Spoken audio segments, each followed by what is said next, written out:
ప్రభు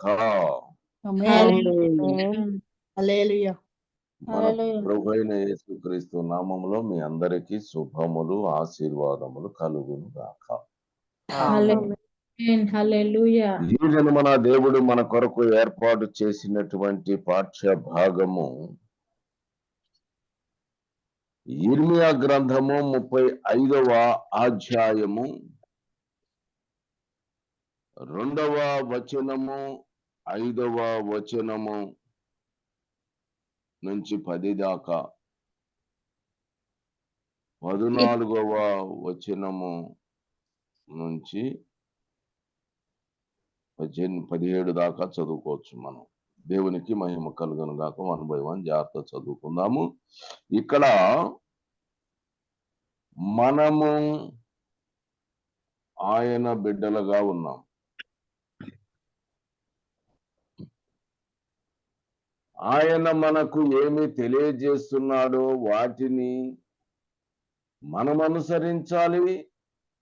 మన తరువాత మన బిడ్డలు కూడా వాటిని అనుసరించేటట్లుగా మనము వారికి నేర్పించాలి, వారికి ఆజ్ఞాపించాలి. వారు అలాగున ఉంటున్నారా లేదా అని ఆయన పరిశీలించేటువంటి వాడుగా ఉన్నాడు. అటు తర్వాత వారిని ఆశీర్వదించేటువంటి వాడుగా ఉన్నాడు. ఈ అధ్యాయమును మనం చదువుకుంటే ఇక్కడ మొట్టమొదటగా చదువమ్మా. నీవు రేఖాబీల యొద్దకు పోయి వారితో మాట్లాడి యెహోవా మందిరంలోనికి గదులలో ఒకదానిలోనికి వారిని తోడుకొని వచ్చి త్రాగుటకు వారికి ద్రాక్షారసం గమనించాలి. ఇక్కడ చాలా జాగ్రత్తగా గమనించండి. యిర్మీయాకి చెప్తున్నాడు తండ్రి అయినటువంటి దేవుడు, యెహోవా వాక్కు అతనికి ప్రత్యక్షమై తెలియజేస్తున్నారు. ఈ రేఖాబీయుల వద్దకు పోయి వాళ్ళతోటి ఏమని చెప్పాలి అంటున్నాడంటే, వాళ్ళని ఒక గదిలోకి తీసుకుపో,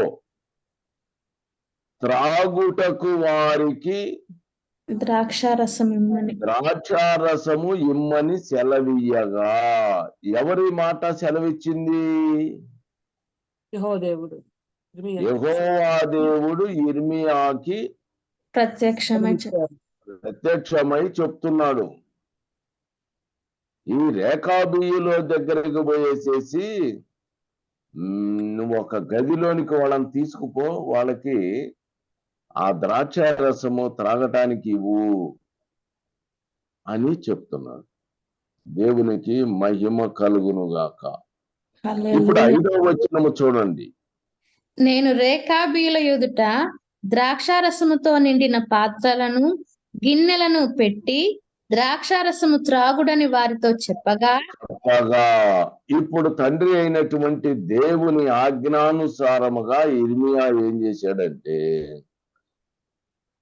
రేఖాబీయుల ఎదుట ద్రాక్షారసముతో నిండిన పాత్రలను గిన్నెలను తీసుకొచ్చి పెట్టాడు. పెట్టిన తర్వాత ఇప్పుడు ఏం చేయాలి? ద్రాక్షారసము త్రాగుడని వారితో చెప్పాడు. చెప్పితే ఇప్పుడు వాళ్ళు ఆయన మాట వినాలా వద్దా? అందరూ చెప్పాలి, వినాలా వద్దా? కానీ వాళ్ళు ఏం చెప్తున్నారో వినండి. వారు మా పితరుడకు రేఖాబు కుమారుడైన యెహోనాదాబు మీరైనను మీ సంతతి వారైనను ఎప్పుడు ద్రాక్షారసము త్రాగకూడదని మాకు ఆజ్ఞాపించను గనుక మేము ద్రాక్షారసము త్రాగము. ఆమేన్, హల్లెలూయా. ద్రాక్షారసము త్రాగుడని వారితో చెబితే వాళ్ళు ఏమంటున్నారంటే, మా పితరుడగు రేఖాబు కుమారుడైన యెహోనాదాబు మీరైనను మీ సంతతి వారైనను ఎప్పుడునూ ద్రాక్షారసము ఎప్పుడు కూడా ద్రాక్షారసము త్రాగకూడదని మాకు ఆజ్ఞాపించెను గనక మేము ద్రాక్షారసము తాగము. ఇప్పుడు తండ్రి అయినటువంటి దేవుడు ఏం చెప్తున్నాడు? ద్రాక్షారసం ఇమ్మని చెప్తాడు. ద్రాక్షారసం దాకమని తండ్రి అయినటువంటి దేవుడు చెప్తున్నాడంటే దాని అర్థం ఏంటి? చేయాలి. వీరిని ఆయన పరిశీలిస్తున్నాడు అని కదా. అవును, ఆయన పరీక్షిస్తున్నాడు కదా. పరిశీలిస్తున్నారు. ఆయన అసలు ద్రాక్షారసం ముట్టుకోకూడదు కదా. నాజీరు వ్రతంలో ఉన్న వాళ్ళు అసలు ఇట్లాంటి ఏమీ చేయకూడదు. ఆయన సన్నిధిలో ఉండాల్సినటువంటి వాళ్ళు ఎవరైనా సరే ద్రాక్షారసము ముట్టుకోకూడదు. అలాంటిది తండ్రి అయిన దేవుడు ఇర్మియా తోటి నీ వెళ్ళేసేసి వాళ్ళకి ద్రాక్షారసము ఇయ్యమని చెప్పి చెప్తున్నాడు అంటే, ఇక్కడ రేకాబీల యొక్క పితరు వాళ్ళ యొక్క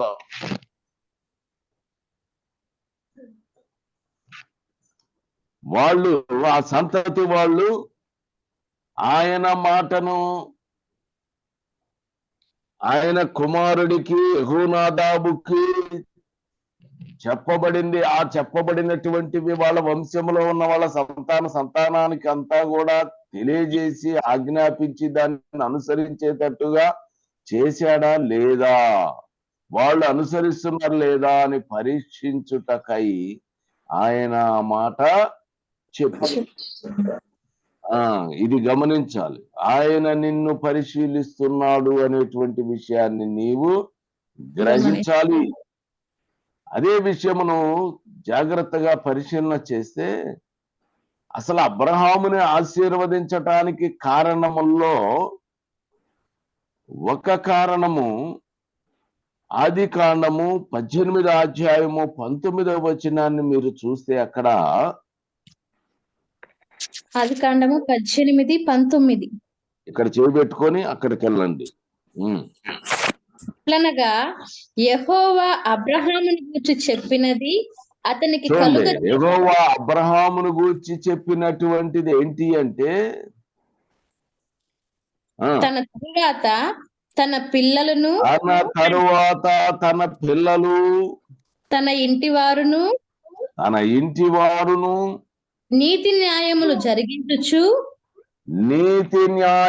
జరిగించుచు యెహోవా మార్గమును గైకొనుటకు అతడి వారికి ఆజ్ఞాపించున్నట్లు నేను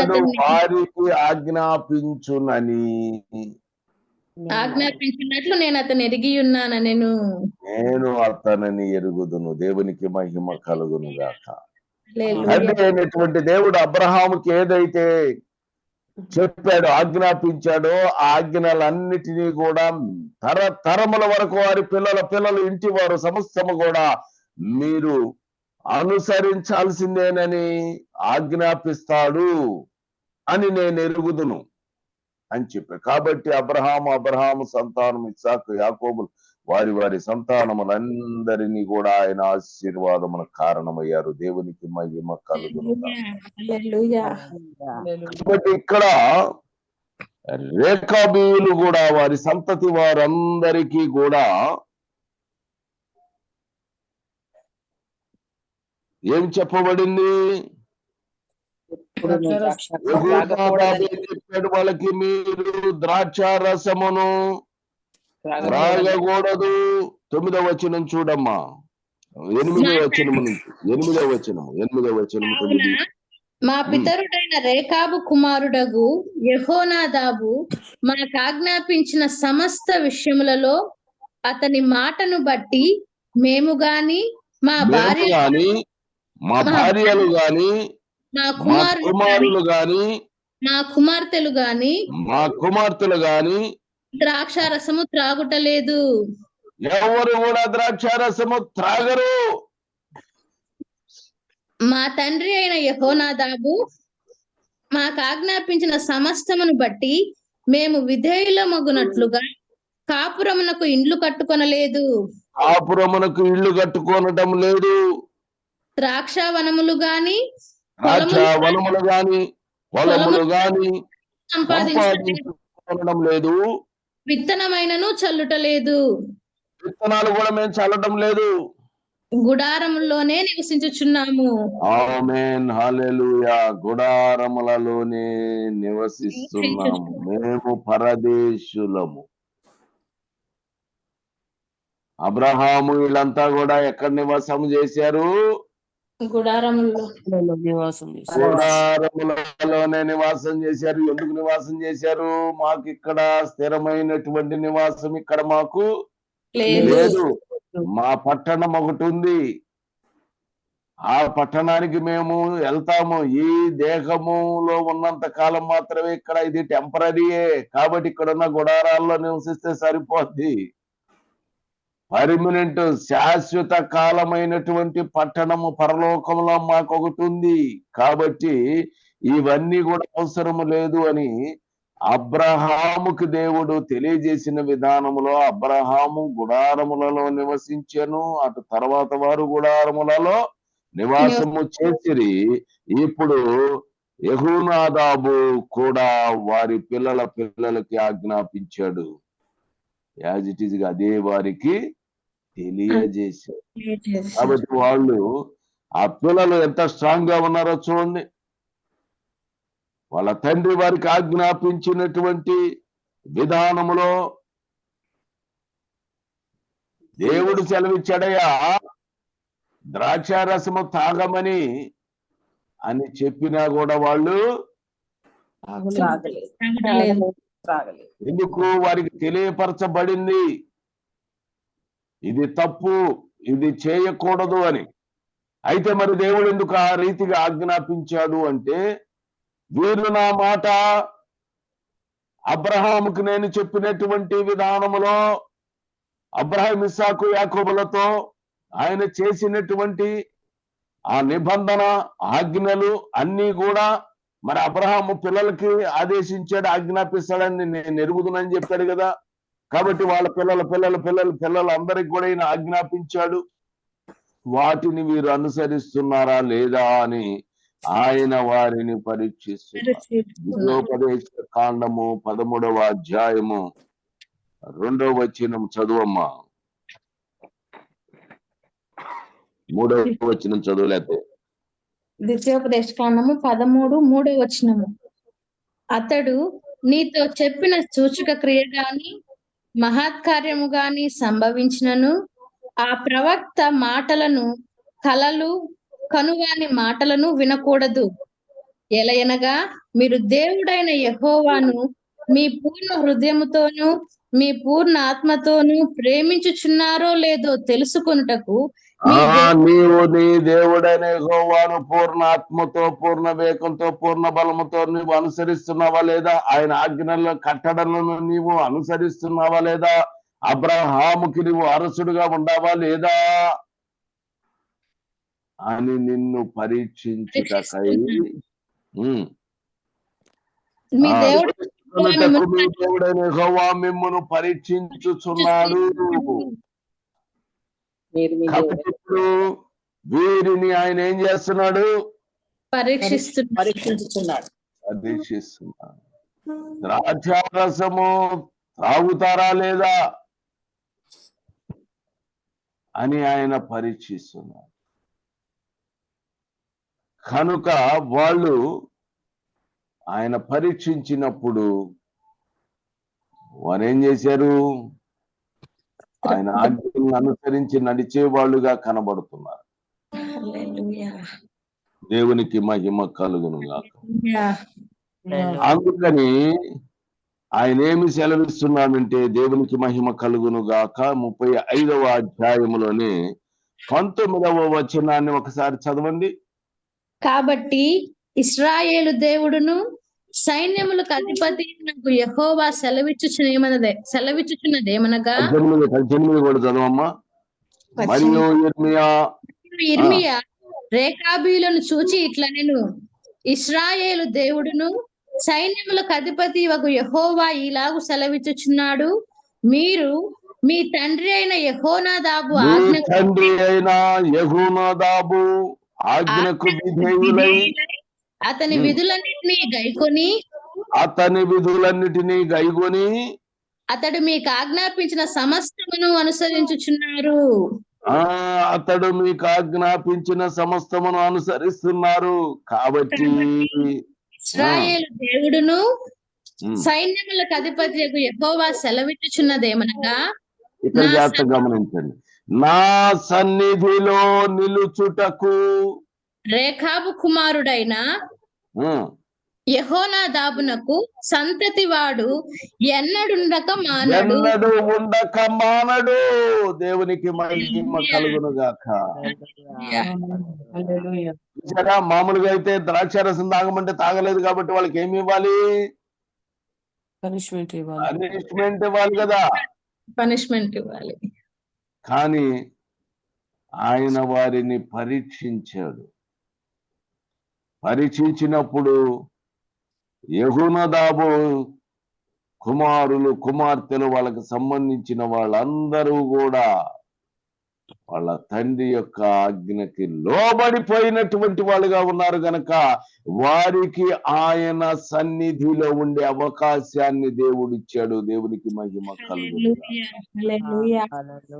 ఈ దినాన సహోదరి సహోదరులారా, నీవు నీ పిల్లలకి నువ్వు ఆజ్ఞాపిస్తే నీ ఆజ్ఞలన్నింటినీ అనుసరించి నడిచేటువంటి పిల్లలుగా నీ పిల్లలు ఉన్నారా?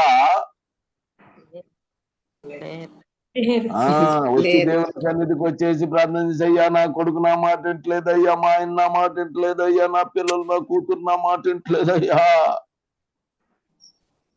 అనేటువంటి పరిస్థితిలో నీవున్నావా? వాళ్ళంతా కూడా ఫెయిల్ అయిపోయినటువంటి వాళ్ళుగా ఉండకూడదు. నీవు వారికి సరిగా ఆజ్ఞాపించాలి. అబ్రహాము ఆయన ఆజ్ఞను అనుసరించి నడుస్తాడనేటువంటి విషయము తన పిల్లల తరతరాలకి కూడా అబ్రహాము వాళ్ళకి నేర్పిస్తాడు, చెబుతాడు అనేటువంటిది దేవుడు ముందుగానే ఎరిగి ఉన్నాడు. అబ్రహాము సంతానముగా ఉన్నటువంటి వారిలో యెహోనాదాబు కూడా ఆ ఆజ్ఞలన్నిటినీ వారికి వారి పిల్లలకు తెలియజేశాడు. వారు అసలు దేవుడైతే చెప్పాడు ఈ మాట అన్నా కూడా వారు వినలేదు. అతి విశ్వాసము వారు కలిగినటువంటి వాళ్ళుగా ఉన్నారు. మా తండ్రి దేవుని గురించినటువంటి విషయాలు మాకు చెప్పాడు, మేము మా తండ్రి చెప్పిన మాటలను మేము విశ్వసిస్తున్నాము. దేవునికి మహిమ కలుగును గాక. అది పరీక్ష అనేటువంటి విషయాన్ని వాళ్ళు గ్రహించగలిగారు. దేవునికి మహిమ కలుగును గాక. కాబట్టి వారు ధైర్యముగా చెప్పగలిగారు. ఒక ప్రవక్త ఉన్నాడు, ఆ ప్రవక్త పోయాడు. సరే, ముసలి ప్రవక్త పోయి నేను కూడా నీలాంటి ప్రవక్తనే అని చెప్పి మోసము చేశాడు. ఆ ప్రవక్తకి ఏం చెప్పాడు? నువ్వు ఎక్కడా కూడా దారిలో అన్నపానీయాలు పుచ్చుకోవడానికి వీలు లేదని తండ్రి అయినటువంటి దేవుడు సెలవిచ్చాడు. అయితే ఇంకొక ముసలి ప్రవక్త వచ్చి మోసం చేశాడు. ఇప్పుడే నాకు కూడా దేవుడు ప్రత్యక్షమై నాకు చెప్పాడు, నువ్వు మా ఇంటికి వచ్చి భోజనం చేయమని. మోసపోయాడు, వెళ్ళాడు, భోజనం చేశాడు. తర్వాత ఏం జరిగింది? సింహము చేత చంపబడ్డాడు. సింహం వచ్చి చంపేసింది. అలా కాపలా కూర్చుంది. దేవునికి మహిమ కలుగును గాక. నీకు పరీక్ష కలుగుతుంది. తండ్రి అయినటువంటి దేవుడు తన ప్రవక్త ద్వారా నీతో మాట్లాడినప్పుడు ఇంకొకడు వచ్చేసి అబద్ధ ప్రవక్త కూడా నీకు తెలియజేసినప్పుడు నీవు దేవుని వాక్యానుసారముగా ఉందా లేదా అని పరిశీలన చేసుకోవాలి. ఇక్కడ ద్రాక్షారసము త్రాగకూడదని చెప్పినటువంటి వాడెవరు? తండ్రి అయినటువంటి దేవుడు. ఇప్పుడు మరలా ద్రాక్షారసం పోయింది అని కూడా చెప్పబడుతుంది. అప్పుడు నువ్వేం చేయాలి? పరిశీలించుకొని నీవు దేవుని యొక్క మార్గములో గనక నడిచినట్టయితే, ఆ ఆజ్ఞ కట్టడను అనుసరించి నడిచినట్టయితే నీ సంతతి వాడు ఆయన సన్నిధిలో నిలుస్తాడు అనేటువంటి విషయాన్ని గ్రహించాలి. టైం అయిపోయింది, సబ్జెక్ట్ అయితే ఇంకా ఉంది. సరే, దేవునికి మహిమ కలుగును గాక. నీవు ఆయన సన్నిధిలో ఉండాలి అంటే, నీ సంతతి వాళ్ళందరూ కూడా ఆయన సన్నిధిలో ఉండాలి అంటే, నీవు వారికి ఏం చేయాలి? దేవుని ఆజ్ఞలు, కట్టడలు అన్ని కూడా బాల్యం నుంచే వాళ్ళకి నువ్వు నేర్పేటువంటి వాడిగా ఉండాలి. అది వాడు విశ్వసించాలి. విశ్వసించే విధంగా నువ్వు చెప్పాలి. చేస్తే అప్పుడు వాడు పెద్దవాడైన తర్వాత దాని నుంచి తొలగిపోడు, ధైర్యంగా ఉంటారు. ఖచ్చితంగా వాళ్ళు దేవుని సన్నిధిలో ఉంటారు. ఇంతకన్నా ఏం కావాలమ్మా మీకు? దేవుని సన్నిధిలో నిలిచే గొప్ప భాగ్యము దేవుడు మీకు అనుగ్రహించును గాక. అట్టి కృప మీ సంతానమును, మన సంతానములన్నిటికీ దేవుడు దయచేయను గాక. ఆమేన్. మా సర్వమంత నీదే.